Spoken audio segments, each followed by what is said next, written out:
नारायण भगवान की। श्रीमन नारायण लक्ष्मी नारायण।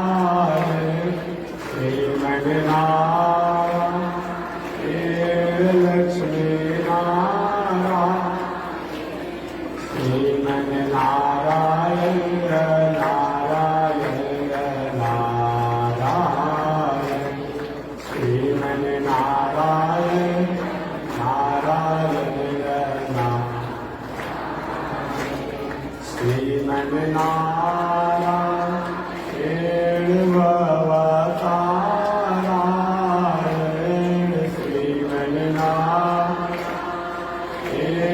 भवतारायण। लक्ष्मी नारायण नारायण नारायण। लक्ष्मी नारायण नारायण नारायण। बोलिए श्री लक्ष्मी नारायण भगवान की। अनंताचार्य कृपया वेदांत द्वयपारगम रामकृष्णा वृषज भक्तम विश्वक्षेण मुनिं भजे। कासायम यज्ञसूत्रम् शुचिवकुशि तथा चौधपुण्ड्रं च भाले। यस्यास्ते दक्षहस्ते कलिकुमतिगिरीन्द्रेन्द्रवज्रं त्रिदण्डम् शंसाराग्नि प्रशान्त्यै मृतजलममलं दारुपात्रं पवित्रं। श्रीविश्वकृशेन शूरः पदकमलयुगं श्रेयसे संश्रयामि। लक्ष्मीनाथसमारम्भां नाथयामुनिमध्यमाम् अस्मदाचार्य पर्यन्तां वन्दे गुरो परम्पराम्। नारायणाय विद्महे वासुदेवाय धीमहि तन्नो विष्णु प्रचोदयात्। महालक्ष्म्यै च विद्महे विष्णुपत्न्यै च धीमहि तन्नो लक्ष्मी प्रचोदयात्। तन्नो लक्ष्मी प्रचोदयात्। परमाराध्य श्री लक्ष्मी नारायण भगवान नित्य वंदनीय पूज्य गुरुदेव श्री त्रिदंडी स्वामी जी महाराज के जुगल चरणों में कोटि नमन।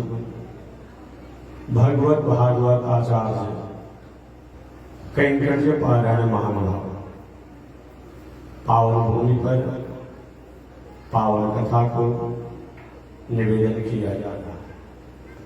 पावन कथा अंतर्गत पिछले दिन निवेदन किया गया था नैमिषारण्य का पावन क्षेत्र 1000 वर्षों तक चलने वाला धार्मिक अनुष्ठान स्थल है। 88,000 संत महात्मा लोग उस आयोजन में सम्मिलित हैं। उस आयोजन का अगुवाई करने वाले विप्रों में श्रेष्ठ श्री सौनक ऋषि हैं। व्यास गद्दी पर व्यास जी के शिष्य ब्रह्मर्षण सूत के पुत्र उग्रसर्वा सूत जी व्यास गद्दी पर बैठे हैं।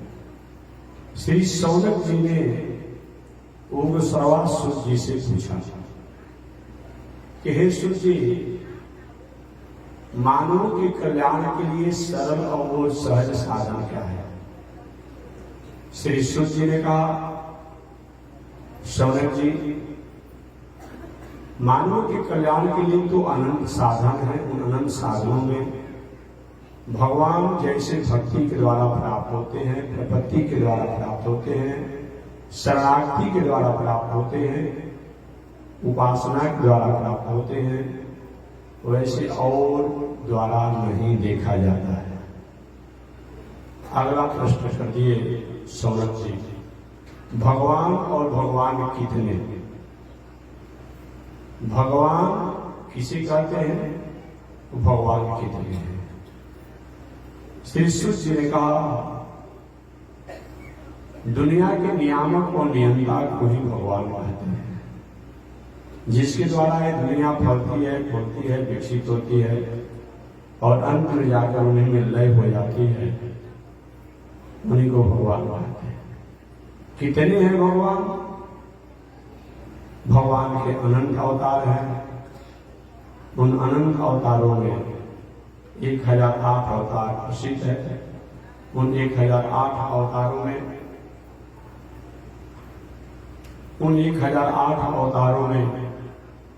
108 अवतार प्रसिद्ध है। उन 108 अवतारों में 24 अवतार प्रसिद्ध हैं। उन 24 अवतारों में 10 अवतार प्रसिद्ध हैं। उन 10 अवतारों में 4 अवतार प्रसिद्ध हैं। उन 4 अवतारों में 2 अवतार प्रसिद्ध हैं। उन 2 अवतारों में कृष्णावतार, कृपा का अवतार, रामावतार, मर्यादा का अवतार है। इस अवतार द्वारा अधिक दिनों तक इस संसार में रह करके प्राणियों का उपकार किया गया है। इसीलिए इनके प्रति अधिक रुझाने होती है। कोई व्यक्ति 1 घंटा के लिए आए, कोई व्यक्ति 1 दिन के लिए आए, कोई व्यक्ति 1 वर्ष के लिए आए, कोई व्यक्ति 10 वर्ष के लिए आकर कोई कार्य करे, तो जो समाज से अधिक जितना जुड़ा रहेगा, प्राणियों से अधिक जुड़ा रहेगा और प्राणियों के प्रति जिसके द्वारा अधिक से अधिक उपकार होगा, भलाई होगा, उसके प्रति अधिक रुझाने होंगे। यही कारण है कि वामनावतार, नृसिंहावतार, परशुरामावतार, वराहावतार, कच्छप अवतार, हरि अवतार, मीना अवतार और भी भगवान के अनेक अवतार हुए। उन अवतार में आए, कुछ कार्यों को, प्रयोजन को पूरा किया, चले गए। लेकिन ये अवतार जो है प्रयोजन के बाद भी हमारे साथ रहे, अतः इस अवतार के प्रति हमारे रुझान है। जैसे कोई किसी के बारात में, तिलक में, विवाह में आया, आधा 1 घंटा रहा, न्योता पुराया, औपचारिक व्यवहार किया, चला गया। कोई व्यक्ति उसके आयोजन के प्रारंभ होने से पहले आयोजन में और आयोजन के बाद में करता हो तो उसके प्रति रुझाने होती है। तो रामावतार और कृष्णावतार ने जिस प्रकार से संसार में आकर संसार के प्राणियों के साथ मिलजुल करके रहे, संदेश दिए, मंगल कामना किए और अवतार द्वारा उतना नहीं हुआ। इसीलिए 2 अवतार को प्रधान बताया जाता है। श्री सूत जी ने कहा कि ऋषियों भगवान के अनंत अवतार हैं। अनंत अवतारों में 108 अवतार मुख्य है। 108 अवतारों में 24 अवतार मुख्य है। वो 24 अवतार कौन कौन है? एक बार पुनः याद कर लें, तब व्याख्या करेंगे। 24 अवतारों में भगवान श्रीमन नारायण ने इस प्रकृति पर, इस सृष्टि पर, इस दुनिया में अलग अलग अवतार लेकर के प्राणियों का उद्धार करते हैं। तो भगवान का प्रथम अवतार कौन है?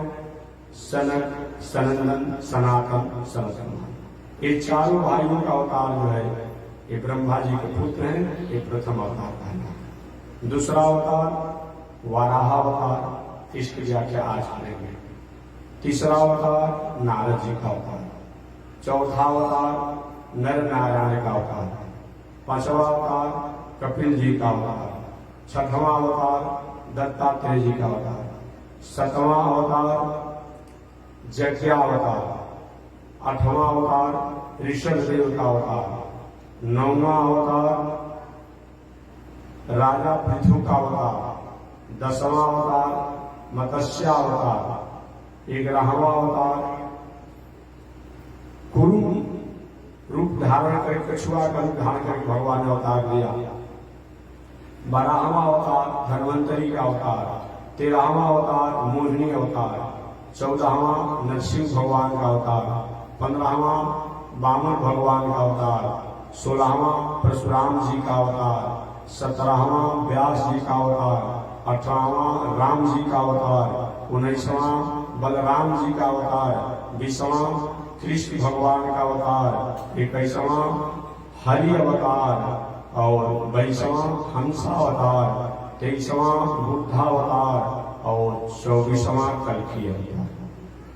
यही 24 अवतार बताया गया है। इन 24 अवतारों के संक्षिप्त में व्याख्या करूंगा। तो भगवान का प्रथम अवतार सनक सनंदन सनातन सनत कुमार। इस अवतार में चारों भाई बाल ब्रह्मचारी बन करके दुनिया का मंगल कामना किए। ये ब्रह्मा जी की सृष्टि में, ब्रह्मा जी के पुत्रों में सबसे बड़े हैं, सबसे श्रेष्ठ हैं, सबसे ज्येष्ठ हैं। इनसे पहले कोई नहीं था। भगवान का दूसरा अवतार वराहावतार। वराहावतार जिस अवतार में भगवान ने जंगली सुअर बनकर के भी इस दुनिया का कल्याण किया। अब समझिए कितने बड़े उपकारक भगवान हैं।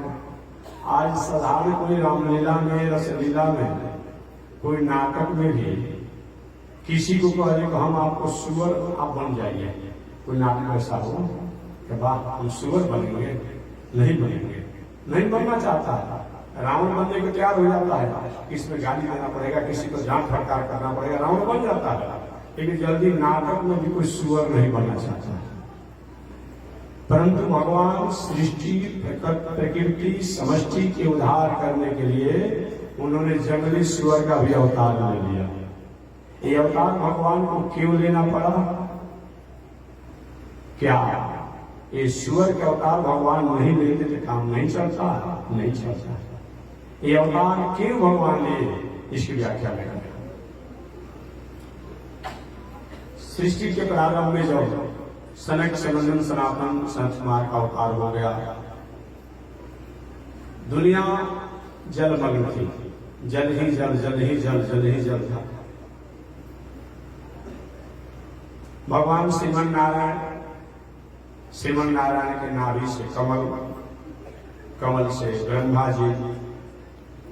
ब्रह्मा जी के अनेक पुत्रों में ये सनक सनंदन सनातन सनत कुमार, ये 4 भाई तो बाल ब्रह्मचारी हुए ही। 4 भाई जब कहे हम विवाह शादी नहीं करेंगे तो ब्रह्मा जी के भ्रू से, बलाट से शंकर जी प्रकट हुए। शंकर जी द्वारा भी बहुत जैसा चाहते थे ब्रह्मा जी, वैसा सृष्टि का विस्तार नहीं हुआ। तो ब्रह्मा जी ने अपने सत्य काम, सत्य संकल्प से छाती से धर्म प्रकट हुआ,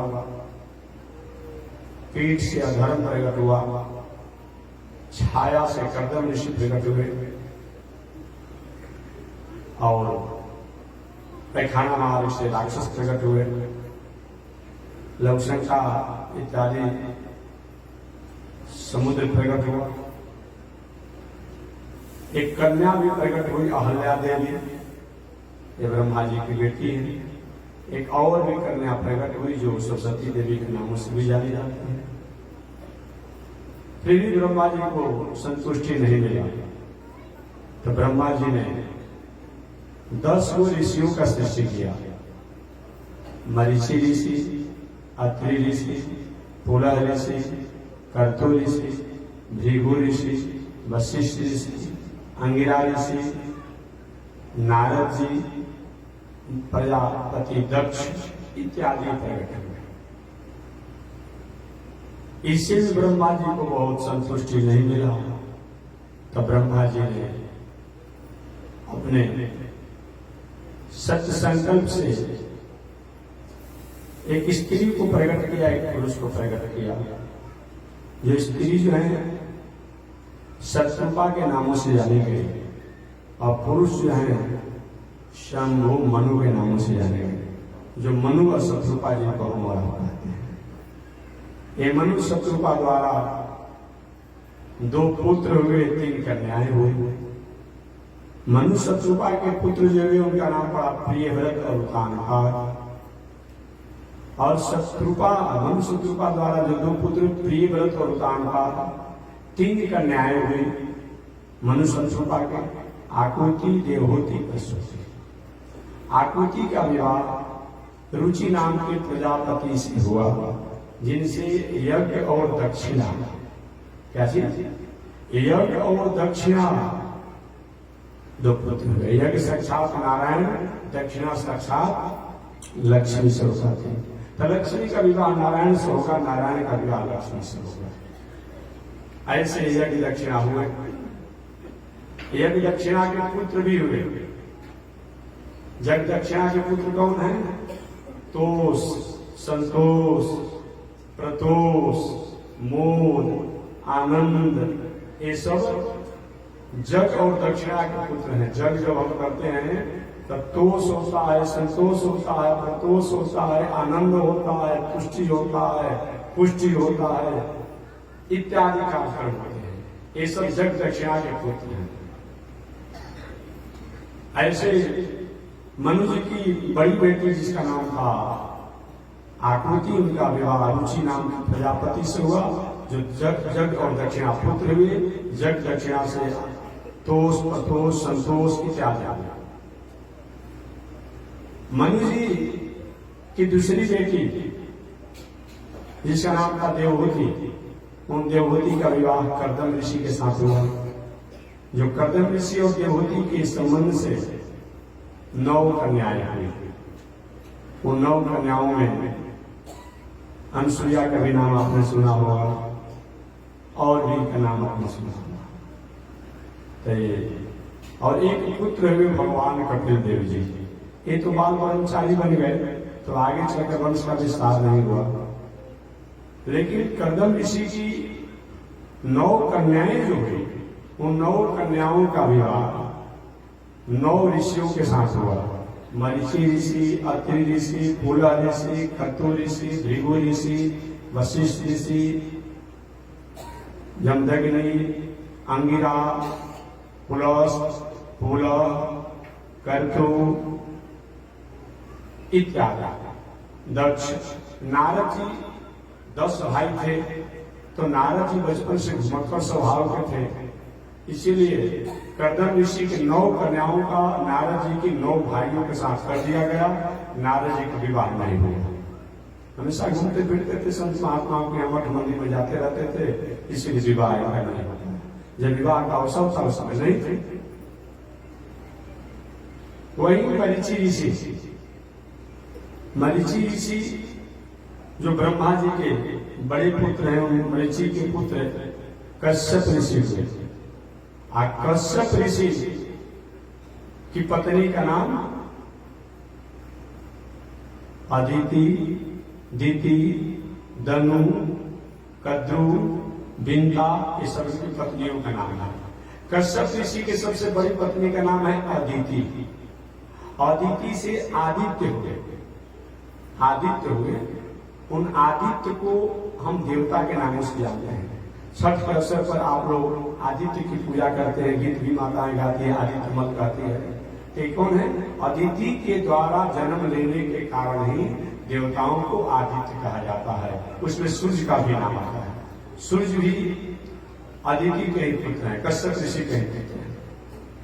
इस प्रकार कश्यप ऋषि की एक और पत्नी थी जिसका नाम था दीति। क्या नाम था? दीति।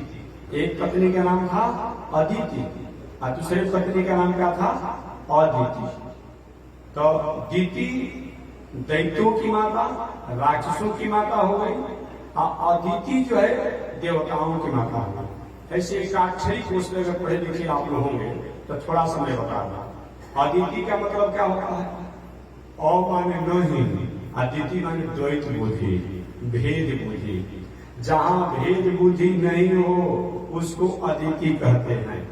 तो जहां भेद बुद्धि नहीं रहेगा वहां तो उस स्त्री से देवता ही प्रकट होंगे, ऋषि ही प्रकट होंगे, संत ही प्रकट होंगे। अदिति माने द्वैत बुद्धि, भेद बुद्धि, माने पति से हमेशा विरोधाभास, पति के बातों को आदर नहीं करने वाली नारी का नाम दीति है। ऐसा जब रहेगा तो निश्चित रूप में दैत्य राक्षस प्रकट होंगे। बात समझिए। तो कश्यप ऋषि की अनेक पत्नियां थे। उन अनेक पत्नियों में अदिति से देवता हुए, जिन देवताओं में सूर्य का नाम आता है, वरुण का नाम आता है, अंत में बावन भगवान भी जन्म लिए, कथा आगे तुम्हें बताऊंगा। ये सब अदिति के पुत्र हैं। और कश्यप ऋषि की दूसरी बहन सौत जो है, जिसका नाम है दीति, इन दीति से भी राक्षस हुए। कश्यप ऋषि की एक पत्नी का नाम कद्रु, उन कद्रु से सर्प हुए। कश्यप ऋषि की एक पत्नी का नाम बिंता, उन बिंता से अरुण जी और गरुण जी हुए। जो अरुण जी हैं वो सूर्य के सारथी बन गए, और गरुण जी जो हैं ये भगवान के सारथी और सेवक बन गए। और समय से जैसा प्रसंग आएगा मैं सुनाऊंगा, तो कथा जानने के लिए इतना आपको बताना पड़ा। कश्यप ऋषि की बड़ी पत्नी अदिति, इन अदिति से देवता लोग प्रकट हो गए। कश्यप की दूसरी पत्नी दीति से कोई संतान नहीं हुआ। एक दिन कश्यप ऋषि सायंकाल हवन आहुति तैयारी करने के बाद, ये भी ध्यान देना चाहिए, एक नित्य कर्म होता है, एक नैमित्तिक कर्म होता है। तो नित्य कर्म जो होता है उसमें तो देखा जाए, नैमित्तिक कर्म जो होता है उसमें देखा जाता है अग्नि का वास क्या है, तो देव का वास क्या है, तो शिव का वास क्या है, देखकर पूजा पाठ होना चाहिए। लेकिन नियम से कोई व्यक्ति अगर शंकर जी को शिवरात्रि को जल चढ़ाता हो, अब उसको शिव वास में कोई लेना देना नहीं है। अब जो साधु और शंकर जी को जल चढ़ाता है और शिव वास देखेगा तो काम चलेगा? नहीं चलेगा। जो व्यक्ति रोज नियम से अगर हवन करता है, अग्निहोत्री है, और वहां अग्निवास नहीं देखा जाएगा, बात समझ लेगा कि अब अग्निवास होगा तो जब हवन किया जाएगा, या अग्निवास नहीं होगा तो हवन नहीं किया जाएगा। नहीं, अग्निहोत्री जो है, जो रोज अग्निहोत्र करता है, और वहां अग्निवास उसके रोज बताया गया है। तो नैमित्तिक किसी निमित्त अगर कोई अनुष्ठान किया जाता है तब तो अग्निवास, मुहूर्त, नक्षत्र, अमुक अमुक को देखना ही पड़ेगा। लेकिन जब हमारा एक नित्य कर्म होता है, तो रोज हम वाल्मीकि रामायण का पाठ करते हैं, भागवत का पाठ करते हैं, मानस का पाठ करते हैं, गीता का पाठ करते हैं, विष्णु सहस्रनाम का पाठ करते हैं, हवन करते हैं, अमुक काम करते हैं, शंकर जी को जल चढ़ाते हैं, काली जी का जाकर दर्शन करते हैं, दुर्गा जी का सप्तशती सुनाते हैं, तो वहां पर ये नियम लागू नहीं होगा। लेकिन अगर हम कोई निमित्त लेकर कोई अनुष्ठान करते हैं, तब तो उसमें मुहूर्त, नक्षत्र, शिववास, देववास, अग्निवास इत्यादि को देखना ही पड़ेगा। इसलिए कभी कभी लोग नई शास्त्रों को समझने के कारण कभी भ्रमित हो जाता है। अब एक व्यक्ति ने एक बार हमसे प्रश्न किया था, हमसे क्या उस व्यक्ति का साथी दिमाग पर उसने बात कर दिया। प्रश्नों से करना ही नहीं चाहिए।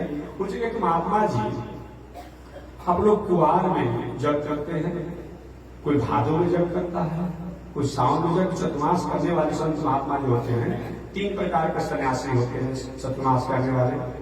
एक तो जो हमारे गुरु जी करते थे, कुछ गुरुदेव श्री त्रिदंडी स्वामी जी महाराज, जो आषाढ़, सावन, भादो, कुआर 4 महीना चतुर्मास। एक चतुर्मास सावन और भादो, ये भी संत महात्मा सन्यासी लोग, ज्ञानी लोग, विद्वान लोग करते हैं, शास्त्र सम्मत भी है। सावन भादो कभी कभी मैं भी किया। जब नासिक में कुंभ लगा, तो नासिक में कुंभ लगने के कारण मैं भी 2 महीने का चतुर्मास किया।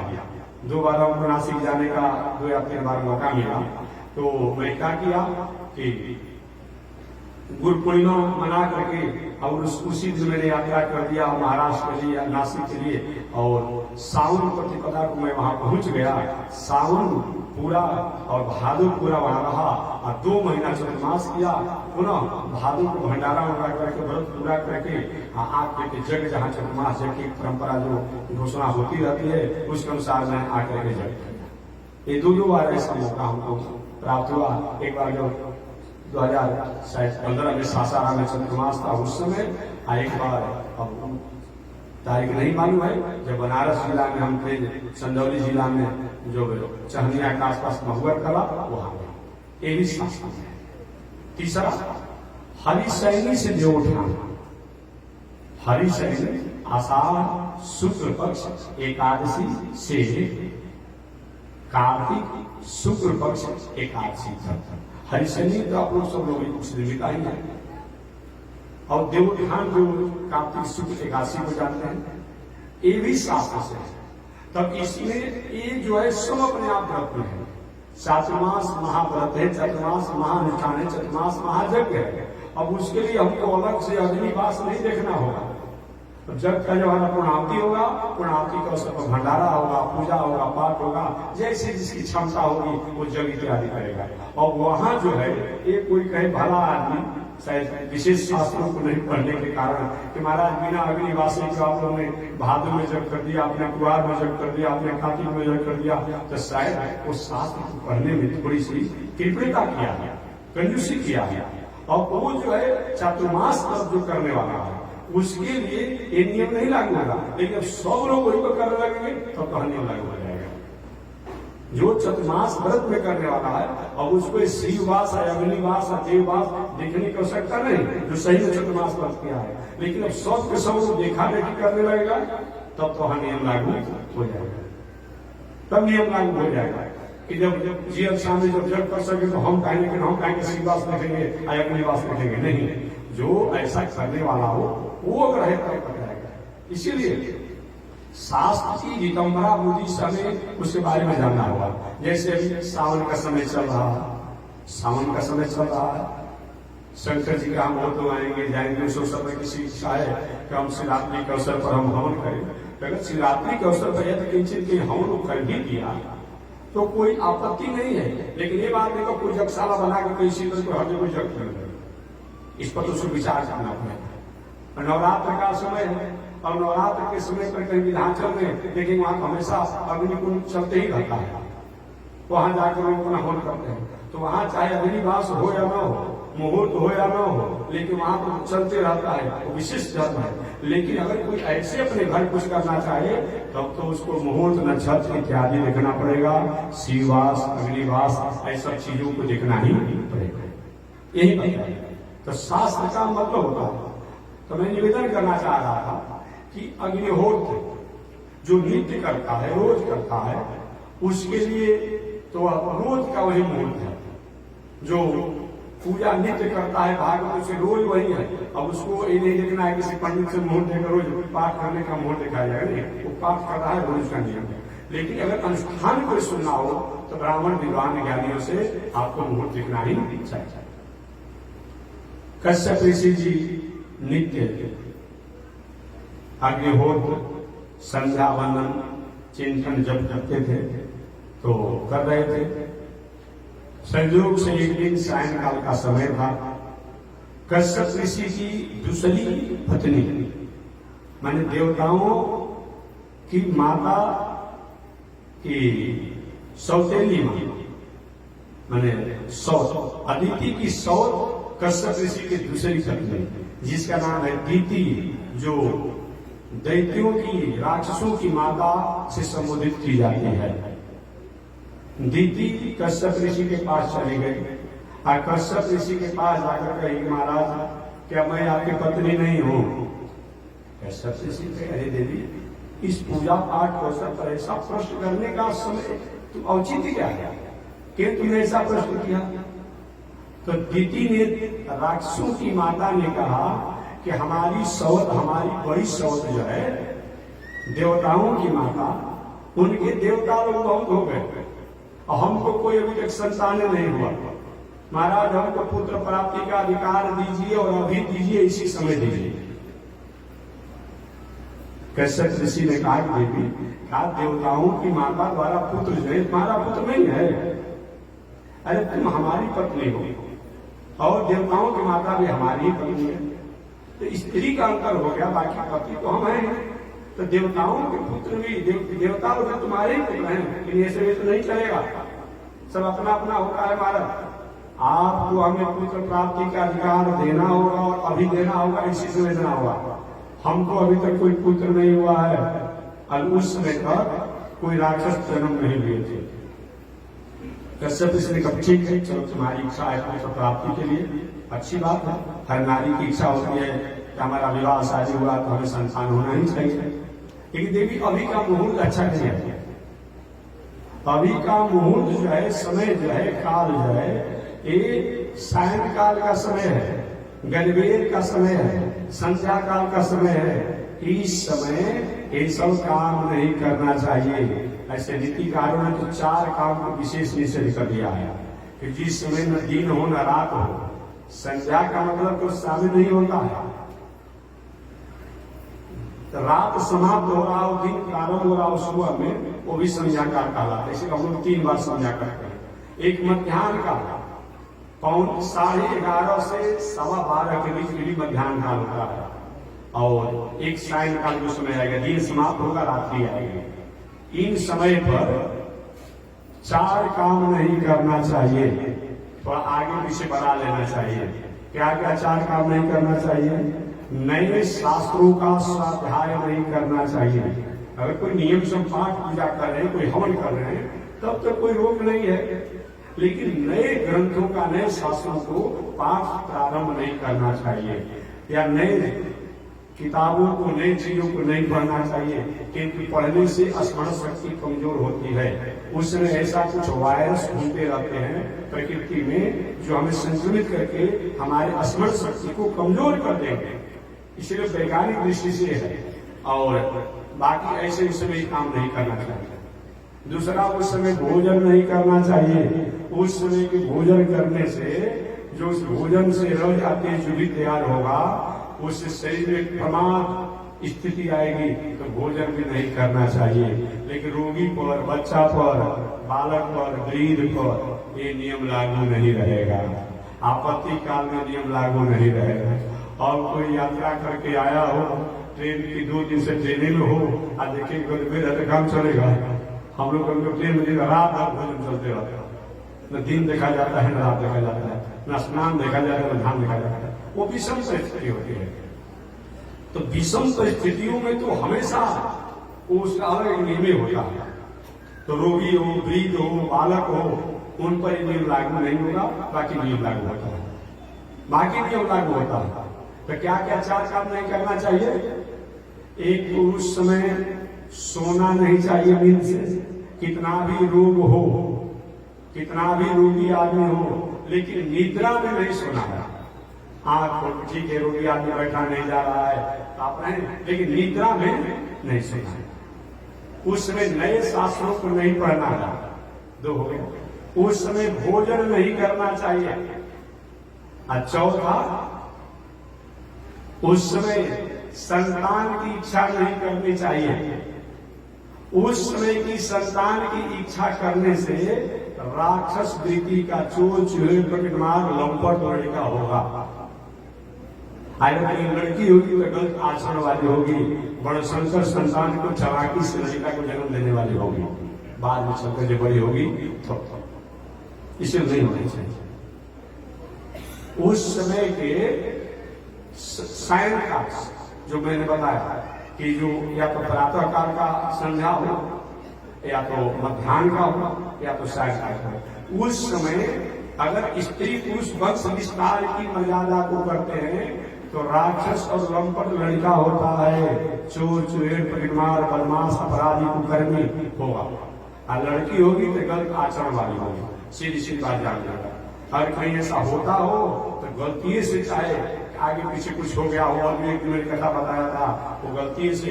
एक और बात मैं बता दूं, 11वां दिन और 13वां दिन जब स्त्री पुरुष वैवाहिक मर्यादा को संपन्न करने के बाद आगे वंश विस्तार के लिए जब अपने धर्म को स्वीकार करते हैं, तो जान में हो जाएगा, अनजान में हो जाएगा। बैठिए तो शांति से बैठिए, वही बैठ जाइए, भूल जाएगा।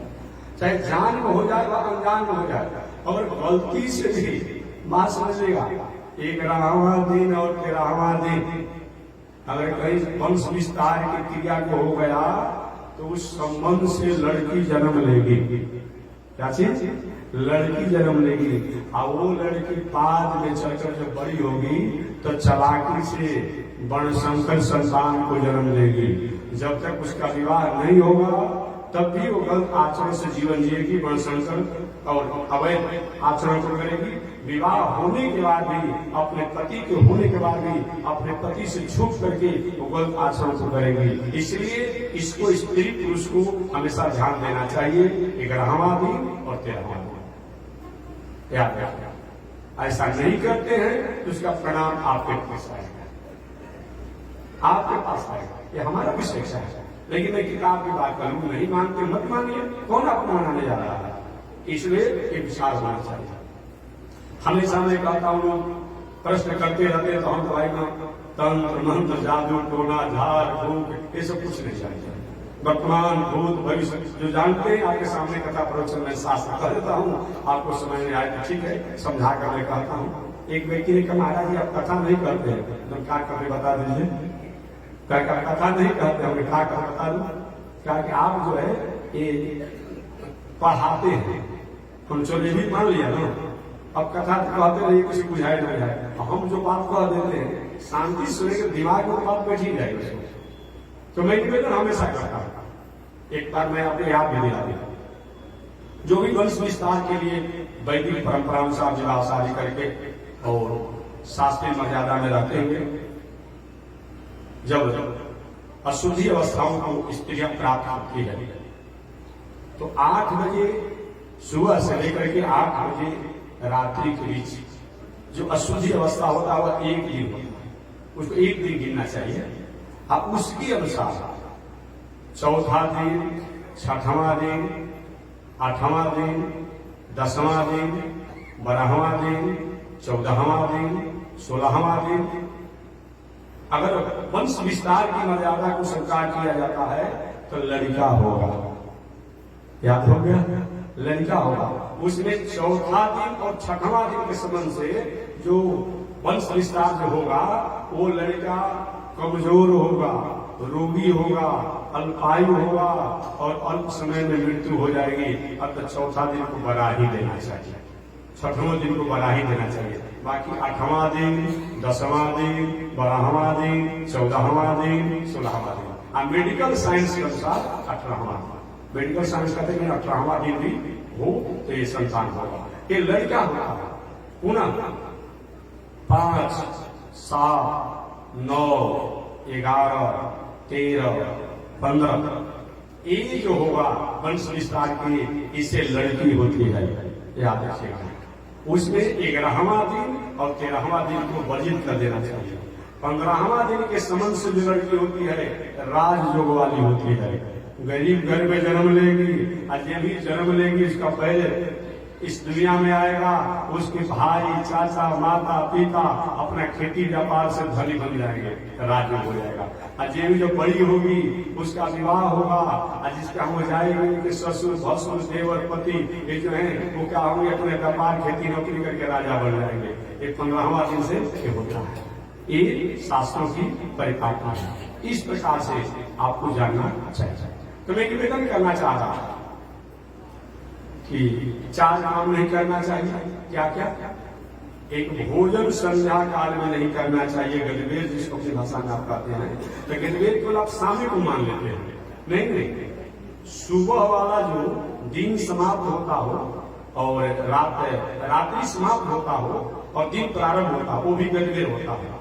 और एक मध्याह्न काल का समय होता है 11:30 से 12:15 के बीच, और एक सायं काल को आप जानते हैं। इन तीनों समय में 4 वो काम नहीं करना चाहिए।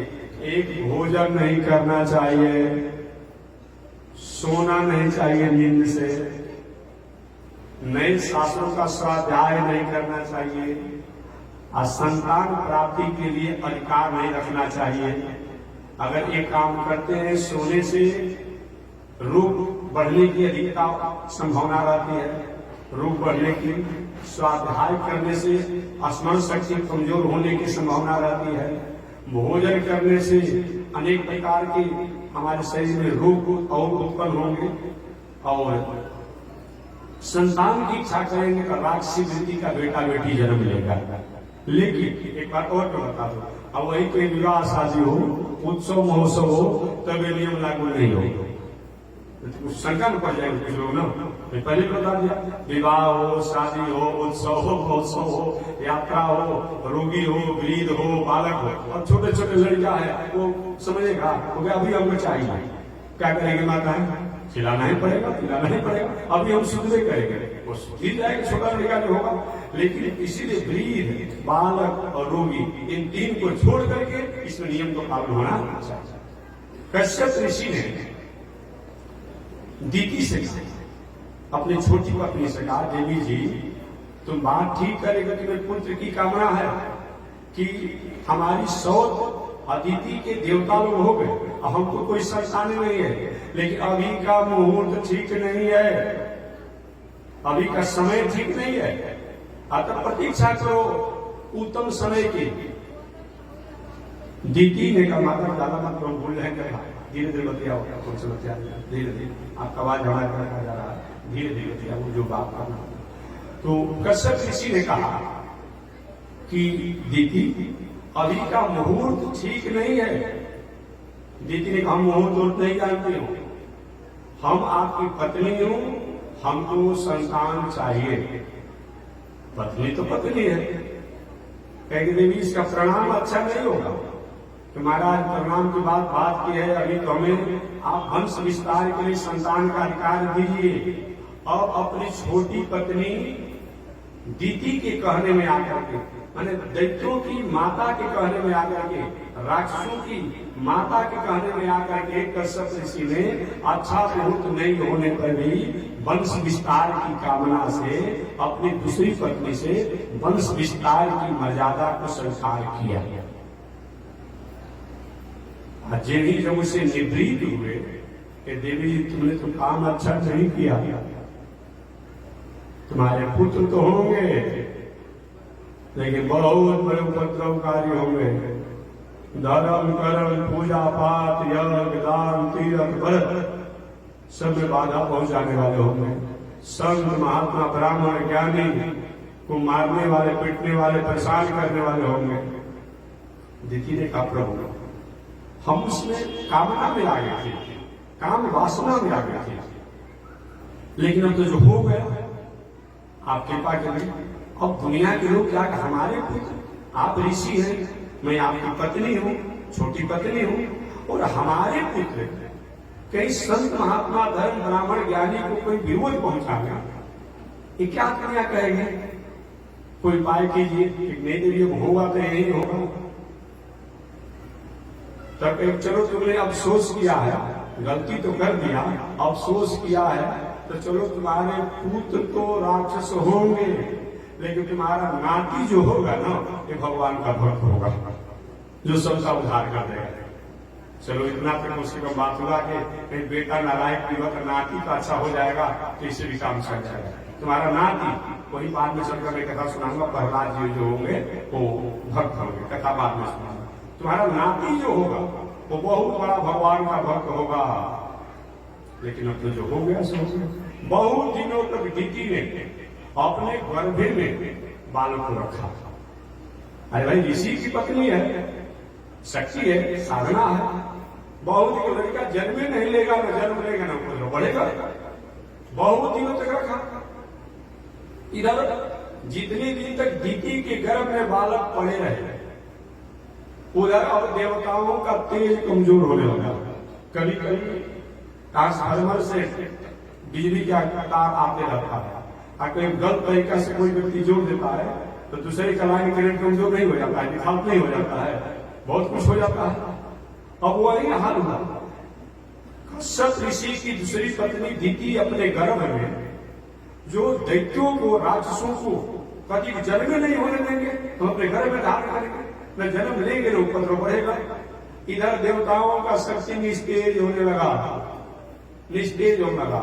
एक दिन सब लोग ब्रह्मा जी के पास गए, बाबा हम लोग को शक्ति काम नहीं कर रहा। जैसे कभी किसी को टीबी हो जाता है, एक्जिमा हो जाता है, बुखार हो जाता है, तो शरीर उतना ही सुंदर आता है लेकिन शरीर में दम नहीं रहता है। महाराज हम को शक्ति क्या हो गया? देवता लोग कहते हैं। ब्रह्मा जी का वही हाल हमारे भी है, हमको पता ही नहीं चलता कि वह शक्ति क्या होगा। चले शंकर जी के पास। सब शंकर जी के पास में एक वही हाल हमारी भी है, चला जाए सुप्रीम कोर्ट भगवान श्रीमन नारायण के पास। भगवान श्रीमन नारायण के पास गए और जाने के बाद कहे कि महाराज हम लोग शक्ति से निस्तेज हो रहे हैं। भगवान मुस्कुराते हुए कहे, देवताओं ये आश्चर्य की बात नहीं है। प्राचीन समय में, पूर्व काल में, पूर्व समय में मेरा निजी सेवक जय विजय सनक सनंदन सनातन सनत कुमार के साप के कारण ये लोग राक्षस होने का इन्हें साप मिला है। वही मेरा निजी सेवक। अब हम किसको माता पिता बनाए ये विचार करके वो दीदी के गर्भ में प्रवेश किए हुए हैं सूक्ष्म रूप में। तो जब तक रहेंगे तब तक तुम्हारी हाल यही होगी। वो आएंगे कभी परेशान होंगे, गर्भ में रहेंगे तभी परेशान होंगे। महाराज बाहर आए और जल्दी का संहार कीजिए, ये हमारी प्रार्थना है। कहे कि देवताओं जाओ, तुम तो स्वार्थी हो, लेकिन जाओ प्रतीक्षा। वही भगवान की निजी सेवा जो जय विजय है, वही अब किसको माता पिता बनाए, तो दीदी को ही अपना माता पिता बना लिया और उन्हीं के सूक्ष्म रूप में गर्भ में प्रवेश किए। वही गर्भ में बालक बहुत दिनों तक रहा। जब बहुत प्रार्थना किया गया तो कश्यप ऋषि की छोटी पत्नी दीति के गर्भ से 2 बालक प्रकट हुए, जिनका नाम पड़ा हिरण्याक्ष और हिरण्यकश्यप। इतना कथा ध्यान में, हिरण्याक्ष और हिरण्यकश्यप अब दोनों भाई जन्म लेते हैं बहुत बड़े प्रभावशाली हुए। न होतव्यम न दातव्यम, कोई हवन नहीं करेगा, कोई दान नहीं करेगा, पूरे दुनिया में उपद्रव फैला दिया। देवताओं के किसी के गदा छीन लिया, किसी के तलवार छीन लिया, किसी के कमंडल छीन लिया, किसी का कुंडल छीन लिया। ये राक्षस कहते चलो झाड़ दो, अब देवता को झाड़ दिया। जो व्यक्ति फाइनेंस विभाग की गद्दी पर बैठकर फाइनेंस का काम किया हो अब उसे कहीं कप धोया जाएगा, प्लेट धोया जाएगा, क्या उसकी स्थिति रहेगी। और देवता लोग जो आनंद में रहने वाले, जब ये हिरण्याक्ष हुआ सारे देवताओं को नाग चना चलाना पड़ा, अर्थात लोहे का चना चलाना पड़ा लोगों को। सब लोग जब साधारण व्यक्ति जो उपद्रवकारी किसी पद को, प्रतिष्ठा को, धन को, संपत्ति को, मान को, सम्मान को जब प्राप्त करता है ना, तो दूसरे को परेशान करने में अपना पूरा एनर्जी लगा देता है। अच्छे लोग अगर कोई वस्तु को प्राप्त करते हैं तो समाज के उपकार में अपना पूरा एनर्जी लगा देते हैं। यही अंतर है। बुरे लोगों के पास भी धन होता है, अच्छे लोगों के पास भी धन संपत्ति पद प्रतिष्ठा होता है। अच्छे लोग जो है अपने धन संपत्ति और एनर्जी को समाज के उपकार में लगाते हैं। अब बुरे लोग जो अपने धन संपत्ति एनर्जी को समाज को हरास करने में, परेशान करने में लगा देते हैं। यही होता है। और हिरण्याक्ष जो है चारों तरफ हाहाकार मचा दिया। न हो तव्यम न दातव्यम, कोई हवन नहीं करेगा, कोई दान नहीं करेगा, कोई जग नहीं करेगा, कोई पूजा नहीं करेगा, कोई पाठ नहीं करेगा। चारों तरफ घोषणा कर दिया। सब लोग परेशान हो गए। किसी को जब पूजा पाठ करना भी पड़ता था तो हिरण्याक्ष का भी नाम पर लेकर या तो भीतर करना पड़ता था। चारों तरफ उग्रवाद का आतंक ही आतंक फैल गया। अंत में देवता लोग प्रसाद में प्रभु कृपा कीजिए। उस समय जलमग्न दुनिया था, जलमग्न दुनिया था।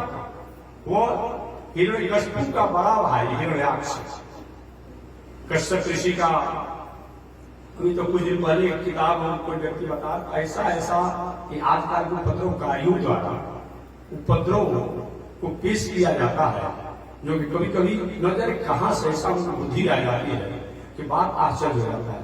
अभी होलिका के बारे में कुछ उपद्रवकारियों ने एक जो अपने को समाज सेवी के नाम पर अपने को समाज सेवी मान करके मैं किसी समाज का एक प्रतिनिधित्व करता हूं और लिखा होलिका के बारे में ऐसा ऐसा उपद्रव लिखा है लोगों ने, जो कभी कोई पढ़ेगा न जाने कहां से उसकी बुद्धि आ जाती है। उसने कहा कि होलिका जो थी हम लोगों के घर की बेटी थी, लेकिन इन सामंतियों ने क्या किया, उसके साथ दमन किया और दमन करके उसके साथ कर्म आप कहते हैं किया और के करके और लाश को छुपाने के लिए ये जला दिया और जला करके उत्सव में उसका तिलक लगाया। और बताइए ये नया नया जो चल रहा है समाज सेवी अभियान जो कहता है लोग संगठन, ये बहुत बड़ा उपद्रवकारी है।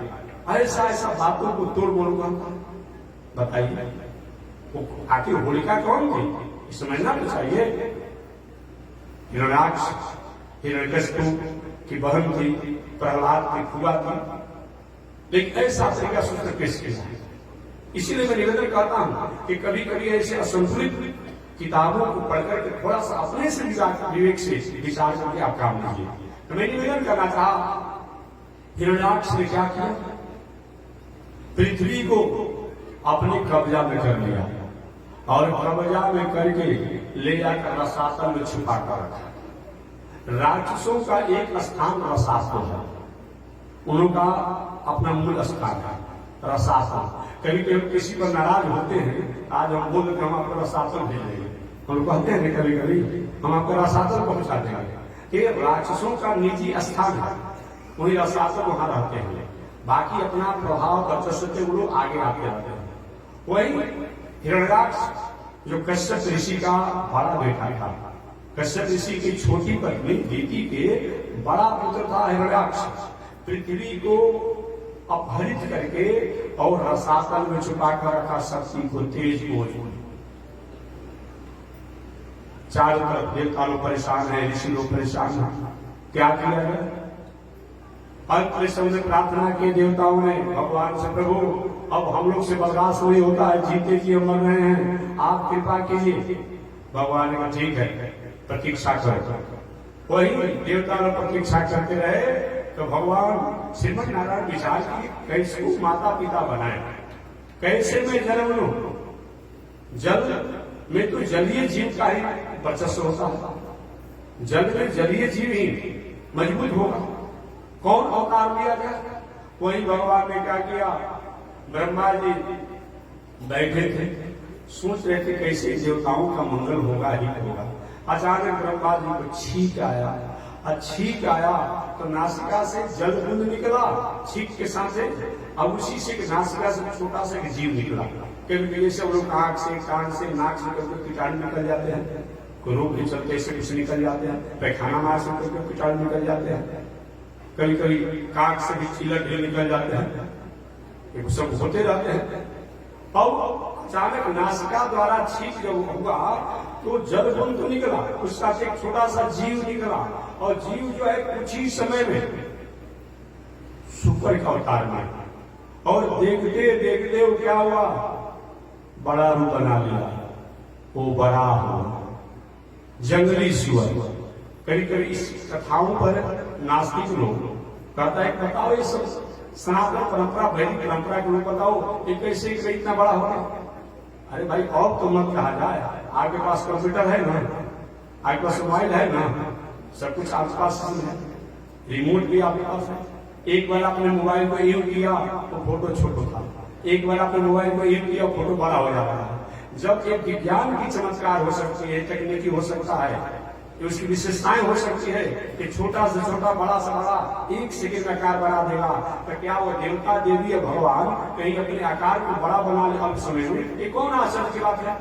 और तो आश्चर्य करना चाहिए, वो भी विद्या जिस विद्या से आज मोबाइल, आज कंप्यूटर, आज टेलीविजन, ये रिमोट द्वारा कंप्यूटर द्वारा ऐसे बड़ा छोटा गायब कर दे रहा है, कैसे लोग अंतर ध्यान हो जाते थे। और तो मत कहिए आप मोबाइल चलाते हैं, अचानक रिक्शा आ गया, पिक्चर को तुरंत रिमोट दबाया गायब हो गया। जब आज एक कंप्यूटर का एक विज्ञान का चमत्कार हो सकता है, किसी पिक्चर को गायब कर देता है, दूसरा पिक्चर ला देता है, बड़ा पिक्चर हो जाता है, छोटा पिक्चर हो जाता है, विशाल पिक्चर हो जाता है, उसमें अनेक प्रकार के और चीज हो जाते हैं। तो अगर कहीं होता हो प्राचीन काल में कहीं कोई अंतर ध्यान हो जाता हो, गायब हो जाता हो, बड़ा हो जाता हो, छोटा हो जाता हो, कौन आश्चर्य की बात है। लोग कहता है तो हनुमान जी छोटा रूप बना के चले गए, कैसे हो गया। अब ऐसा प्रश्न की आवश्यकता नहीं है। आप जिस युग में जी रहे हैं ये लेटेस्ट हाईटेक का युग है, इस युग में अब आप जैसे महानुभावों को ऐसा शंका किया जाए ये अच्छी बात नहीं है। वो ब्रह्मा जी के नासिका से वो जीव निकला, वो वराहावतार के रूप में और विशाल रूप बना लिया, गरजने लगा, जंगली सूअर के रूप में प्रकट हुआ, गरजने लगा और जल में प्रवेश किया। अब जल में प्रवेश किया, संयोग से नारद बाबा भी कहीं घूमते हुए आ गए, नारद बाबा से उसको मुलाकात हो गई और नारद बाबा को पकड़ लिया हिरण्याक्ष। क्या ये बाबा मेरी भुजाओं में खुजली है, मैं आपसे जुदी करूंगा। नारद के आकर मैं झगड़ा किसी किया ही नहीं, मैं झगड़ा लगाने का काम कर सकता हूं लेकिन झगड़ा मैं नहीं करता, मैं लड़ने का काम नहीं करता हूं, लड़ने का काम करता हूं, ये मैं नहीं लड़ूंगा। हिरण्याक्ष के मेरी भुजाओं में खुजली है तो कैसे मिटेगी? एक मैं लड़ाने वाले किसी वीर का नाम बता दूंगा तब, एक तो बता दूंगा छोड़ दूंगा, तो बताओ भाई वो कौन वीर है मेरे समान? कहीं देखिए आप जमीन में नीचे चले जाइए, चले जाइए, चले जाइए, वो वराहावतार से आपको मुलाकात हो जाएगी और वो आपको भुजाओं की खुजली को मिटा देगा।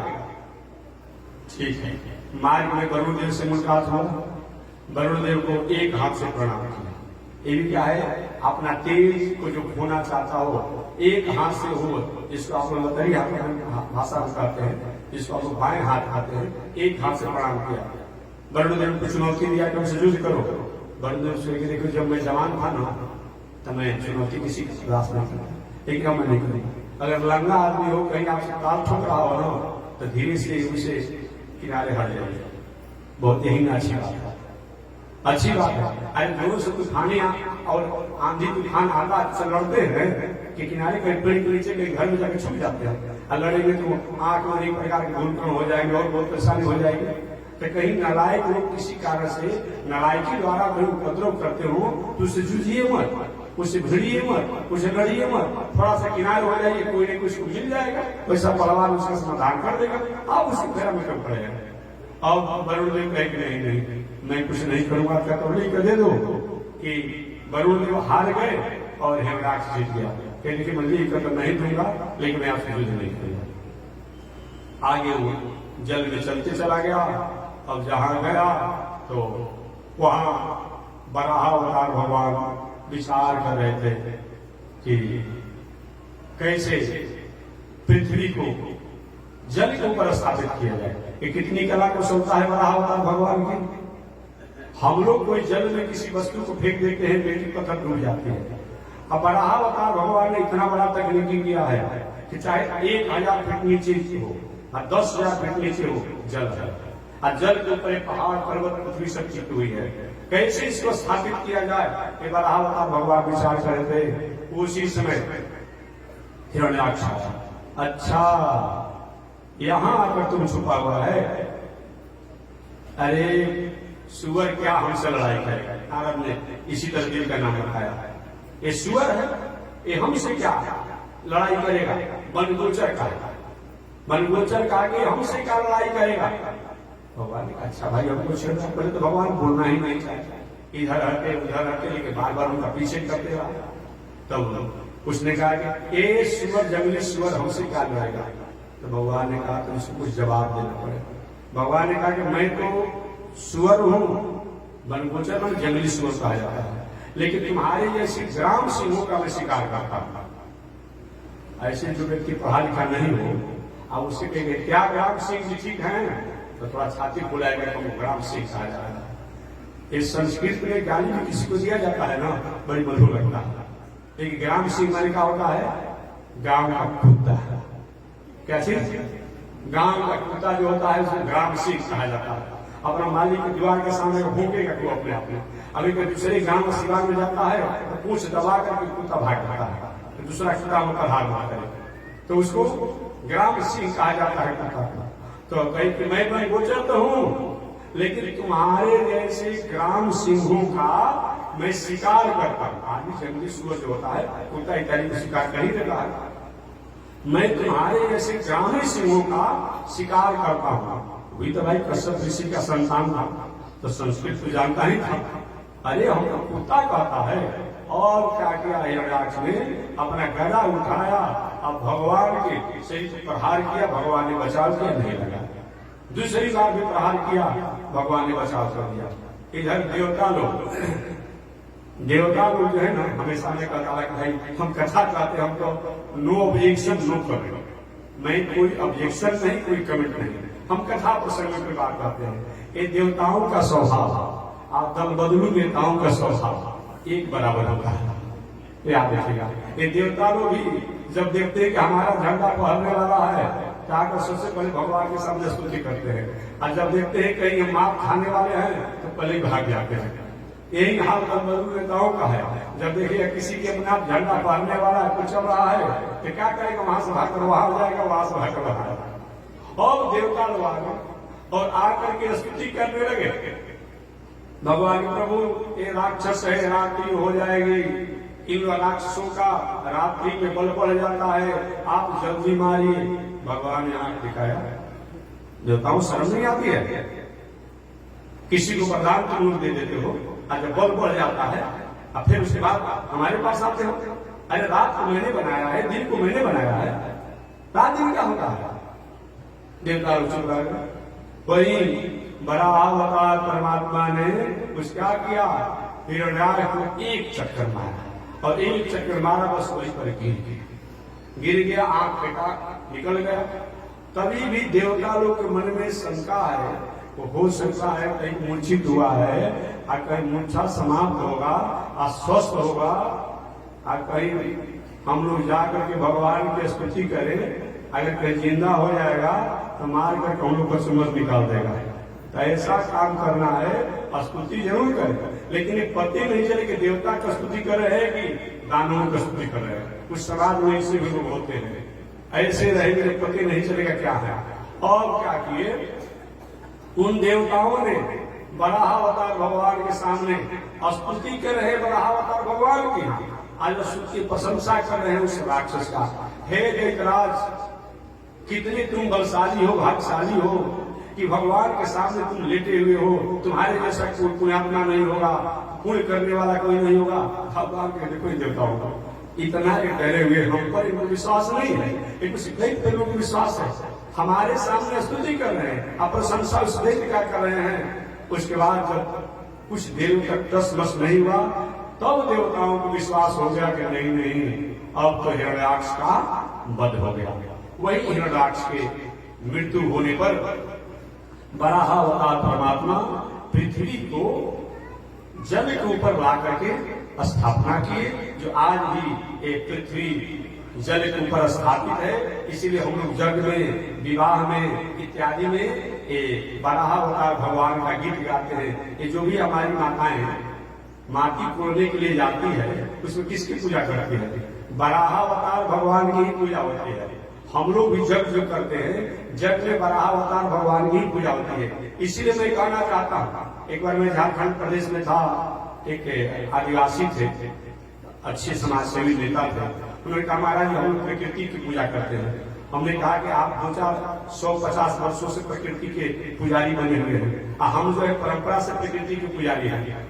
हम जितना प्रकृति के पुजारी हैं, आप वैसा प्रकृति के पुजारी नहीं है। आपके समाज सेवी नेता कोई आया होगा 100-200 वर्षों में, आप प्रकृति के पुजारी बने हैं। हम पहाड़ की पूजा करते हैं, हमसे कौन अधिक पत्थर की पूजा करता है। जितनी दुनिया में मूर्ति है, पत्थर ही करना है, हमसे अधिक कौन पूजा करने वाला है भाई। प्रकृति की पूजा नहीं है, हम जल की पूजा करते हैं। सुबह सुबह जगने के बाद हम संध्या वंदन करते, जल को प्रणाम करते हैं, हमसे कौन अधिक पूजा करेगा। हम पेड़ की पूजा करते हैं, हम पीपल से लेकर के, आम से लेकर, बल से लेकर सबकी पूजा करते हैं। यही ना प्रकृति है। हम पर्वत की पूजा करते हैं, हम वृक्ष की पूजा करते हैं, हम जल की पूजा करते हैं। अरे हम तो बाघ सिंह की पूजा करते हैं। काली जी का, भगवती की सवारी, किसी का बाघ है, किसी का सिंह है, पूजा होती है कि नहीं होती है। अरे अब सांपों की हम पूजा करते हैं, एक पर्व मनाया जाता है। हम कुत्ता को भी बलि देते हैं, हम सुअर को भी पूजा करते हैं। ये भी कहना चाह रहा हूं, हम हाथी की ही पूजा करते हैं, हम किसकी नहीं पूजा करते हैं। हमारे यहाँ तो गधा की पूजा होती है। अरे कौन तो भगवती के गधा में सवारी है, जब भगवती का पूजा होगा तो गधा बाकी रह गया। हम जितना पूजा है और समरसता हमारे में यहाँ है, वैदिक परंपरा में और कहीं नहीं है। हम सबके प्रति आदर रखते हैं। इस्लाम दर्शन के लोग सुअर को ही मानते हैं, गाय के प्रति उनकी आदर नहीं रह पाती है, जबकि वो सब गाय द्वारा दूध खाते हैं, उनके गोबर इत्यादि द्वारा अपने उपयोग में लेते हैं, लेकिन फिर भी उनके प्रति थोड़ी सी दया में कमजोरी है, दया कम कर पाते हैं। लेकिन हम सुअर को भी आदर करते हैं, गाय को भी आदर करते हैं, भैंस को भी आदर करते हैं, बैल को भी आदर करते हैं। हम तो मानव मात्र और प्राणी मात्र की आदर करते हैं। इसीलिए कभी भी हम जब कहते हैं, ये नहीं कहते कि मेरा कल्याण है, मेरे देश का कल्याण है, प्राणियों का कल्याण है, विश्व का कल्याण है, प्राणियों में सद्भावना हो। जब संसार के प्राणी खुशी रहेंगे तो हमारी खुशी। ये नहीं कि हम बहुत बड़ा धनी आदमी हो और हमारा भाई परिवार जो गरीबी से मर रहा हो, क्या खुशी क्या मतलब होता है? जब समस्त प्राणी खुशी होंगे उसमें हमारी खुशी होगी। समस्त विश्व का मंगल होगा तो हमारा मंगल होगा, समस्त राष्ट्र का मंगल होगा तो हमारा मंगल होगा। इसे कभी हमें नहीं कहते हैं कि भारत का मंगल हो, विश्व का कल्याण होगा। विश्व के कल्याण में हमारा भारत का कल्याण होगा, हमारे प्रदेश का कल्याण होगा, हमारे पंचायत का कल्याण होगा, हमारे गांव का कल्याण होगा, हमारे घर का कल्याण होगा, हमारे परिवार का कल्याण होगा। इसलिए हमसे अधिक विचार मानव के हित में कौन कर सकता है? हम माने हमारा वैदिक परंपरा, एक बात मैं कहना चाहता हूँ। तो हम सूर्य की पूजा करते हैं, हम गाय की पूजा करते हैं, हम सबकी पूजा करते हैं, कुत्ता की पूजा करते हैं, हम कौआ की पूजा करते हैं, सबसे नहीं पूजा करता। लेकिन मर्यादा व्यवस्था के अनुसार मर्यादा को आज भेदभाव मान लिया जाए, ये बात अच्छी नहीं है।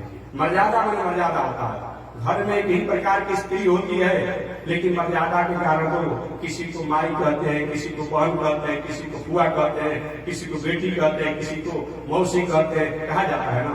है तो सब स्त्री जाती ही है, लेकिन उसके साथ मर्यादा रखते हैं। एक दूसरे घर की बेटी को हम बहू कहते हैं, अपने घर की बेटी को हम दूसरे का विवाह करते हैं, किसी को पत्नी रूप में स्वीकार करते हैं कि किसी को माता रूप में स्वीकार करते हैं। यही तो मर्यादा है। आज के जमाने में मर्यादा को भेद दृष्टि से जान करके और भेद का व्याख्या करके लोग को भ्रमित किया जा रहा है। ये बात नहीं, मर्यादा भेद नहीं है, मर्यादा तो समरसता है, समाज की सहयोगिता है, समाज की सिंपैथी है और समाज का स्वभाव है।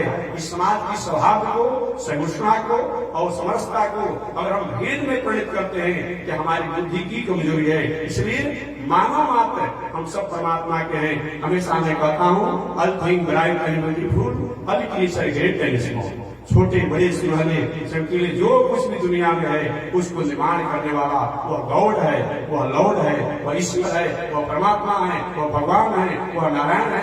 उन्हीं के हम सब लोग हैं। लेकिन मर्यादा जो व्यवस्था है, मर्यादा को हम भेद न माने, मर्यादा को एक संस्कृति माने। ऐसा अगर मानते हैं, मानव मात्र और समस्त विश्व हम सब परमात्मा के हैं। इस प्रकार से हमारे बड़ा अवतार भगवान उस हिरण्याक्ष का वध करके पृथ्वी को जल के ऊपर स्थापित करके और पुनः अपने लोक में चले गए। ये भगवान के दूसरे अवतार है। बोलिए बड़ा अवतार भगवान की। इस प्रकार बड़ा अवतार भगवान के अवतार की पावनता को मैंने निवेदन किया। भगवान का तीसरा अवतार नारद जी का अवतार था। तो नारद जी के अवतार को कल कथा में सुनाऊंगा। आज इसी के साथ हमारे विराम। एक बार भगवान का नाम ले, आगे परमात्मा की जय। श्रीमन नारायण लक्ष्मी नारायण, श्रीमन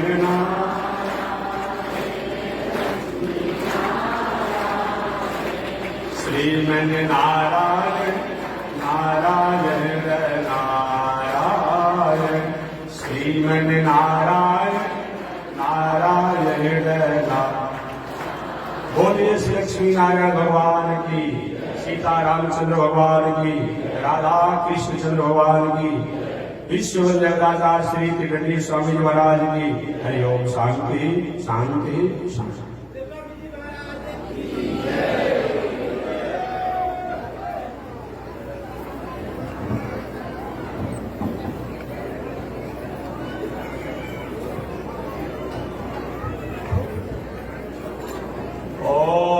चंद्रमा सौरात चक्षो सूर्यो अजायत, श्रोत्रा वायुषकाण समुखा अग्निरजायत, श्रीशते लक्ष्मी शपत्या महोरात्रे, पार्श्वे नक्षत्राणि रूपमस्मिनो व्यातम्, विश्वे विघाण मौ मयि विघाण, सर्वलोकं मयि विघाण, कासायं यज्ञसूत्रं शुचिवपुषि तथा चोर्ध्वपुण्ड्रं च भाले यस्यास्ते दक्षहस्ते कलिकुमतिगिरीन्द्रेन्द्रवज्रं त्रिदण्डं संसाराग्नि प्रशान्ते हृतजलममलं दारुपात्रं पवित्रं श्रीविश्वक्सेन सूरे पदकमलयुग श्रेयसे संस्कृतामि अमर्यादशूद्र चलमतिरसोय्याप्रसवो कृतघ्नो दुरमाणि